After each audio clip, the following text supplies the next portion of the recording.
Olá, hoje a gente vai dar uma olhada mais a fundo na 21ª sessão ordinária de 2025 lá da Câmara de Praia Grande. Foi no dia 24 de junho. Temos aqui a transcrição completa e, bom, a ideia é destrinchar o que foi discutido, o que foi decidido, né? O que realmente importa ali. Exatamente. E olha, foi uma sessão bem movimentada, teve de tudo um pouco. Desde projetos de lei novos focados em civismo, saúde, até umas discussões assim mais quentes sobre infraestrutura, sabe? Água, esgoto, Ah, a Sabesp sempre rende, né? sempre. E também a relação da cidade com o governo do estado, principalmente por causa de verba e dos novos pedágios.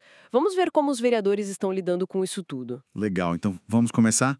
Acho que pela saúde que você mencionou que teve bastante coisa. Isso, saúde foi um tema forte. Tivemos, por exemplo, a proposta de criar a Semana de Conscientização da Maternidade Atípica e, junto com isso, prioridade psicossocial para mães de filhos com deficiência. É o projeto de lei 43 da Janaína Balarez. Interessante, e teve mais coisa nessa linha?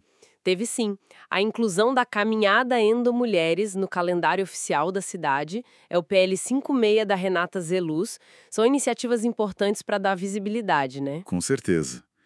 E teve também a questão da saúde mental masculina, não foi? Que gerou um certo debate? Sim, o projeto para instituir o Dia Municipal de Conscientização da Saúde Mental Masculina, da Eduarda Campopiano, e aí surgiu uma discussão sobre prioridades de conscientização. Compararam dados de suicídio entre homens com a visibilidade de outras causas, tipo LGBTQ+. Entendi. Mostra como é complexo definir onde focar, né? São tantas demandas. Exato. E não foi só a proposta nova, as cobranças por melhorias no sistema continuam.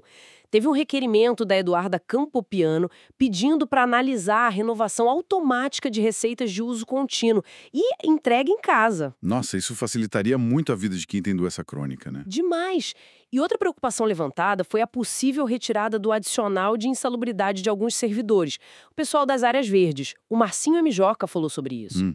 Mas o ponto que pareceu mais crítico na saúde foi o Hospital Irmã Dúcia, isso, a questão do dinheiro do Estado. Sem dúvida. Vários vereadores, Cadu Barbosa, Gordinho do Povo, Pastor Paulo, todos tocaram nesse ponto. O hospital está sobrecarregado. Ele não atende só Praia Grande, atende tipo a região toda do litoral sul. E o dinheiro não acompanha essa demanda toda. Essa é a crítica principal, que os repasses do Estado não são suficientes para essa demanda regional. Aí acaba pesando mais para o município, sabe? Fica clara essa tensão entre município e Estado na área da saúde. Faz todo sentido.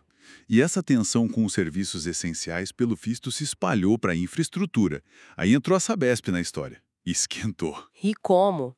As reclamações contra a Sabesp foram assim bem fortes. Contas de água com valores muito altos que o pessoal acha que está errado, erro de leitura, sabe? E falta d'água também, né? Mesmo fora de temporada. Isso, falta de água, pressão baixa em vários bairros. O Gordinho do Povo trouxe bastante essas queixas. O que chama atenção é a quantidade e a variedade dos problemas relatados. E as obras de esgoto também criticaram bastante. Falaram de buraco, demora. Nossa, muito. Beto Rossi, Eduardo Xavier, Martins, todos falaram dos transtornos. Buraco, demora para terminar, sujeira. E teve até uma história de uma cratera abrindo na frente da casa de alguém. É sério isso. Pois é, foi mencionado. Isso, claro, elevar muito o nível da reclamação. Não é só um buraco qualquer, né? Sugere um problema talvez mais sério na execução ou no planejamento dessas obras. Complicado.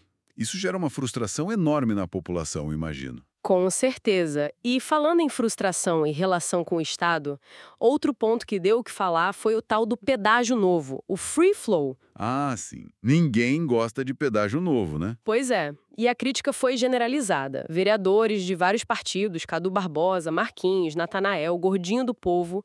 O principal argumento é a falta de diálogo do governo estadual antes de decidir e o impacto financeiro direto no bolso do morador. Principalmente para quem precisa sair da cidade para trabalhar ou para médico, né? Exatamente.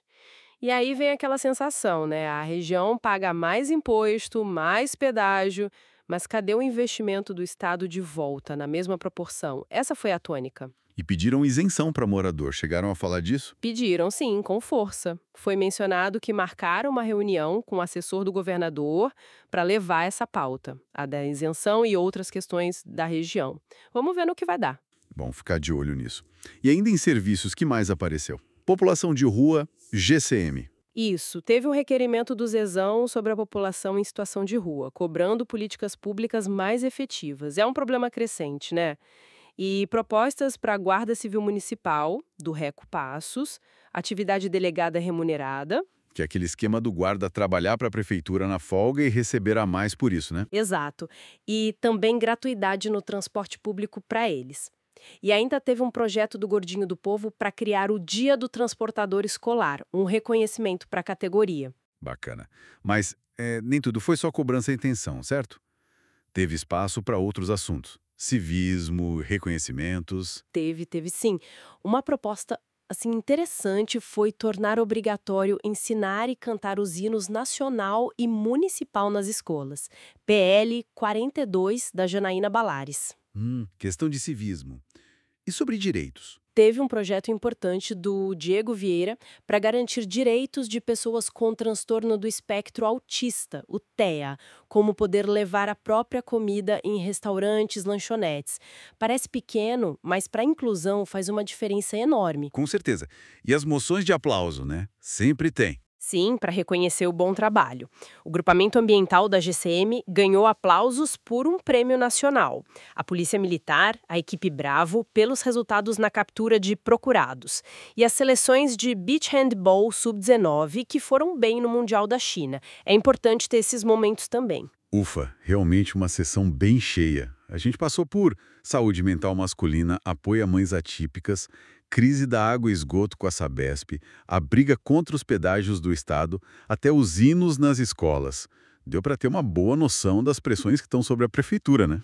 Fica muito claro, né? O desafio constante de equilibrar as necessidades urgentes do dia a dia do cidadão, água na torneira, esgoto funcionando, segurança, custo de vida, com essas questões maiores, tipo financiamento, relação com o Estado, planejamento de longo prazo. A sessão foi um retrato disso. E ouvindo tudo isso, fica uma questão no ar para a gente pensar, né? Com tantas demandas urgentes e tão diferentes disputando a atenção e os recursos que são limitados, como é que o município define o que é prioridade? O que realmente significa o bem comum no meio de tantas necessidades distintas e muitas vezes urgentes? Desde a saúde específica de um grupo até um problema de infraestrutura que afeta todo mundo. É a pergunta de US$ 1 milhão, né? Essencial para a gestão pública e para a nossa participação como cidadãos também. Fica aí a reflexão.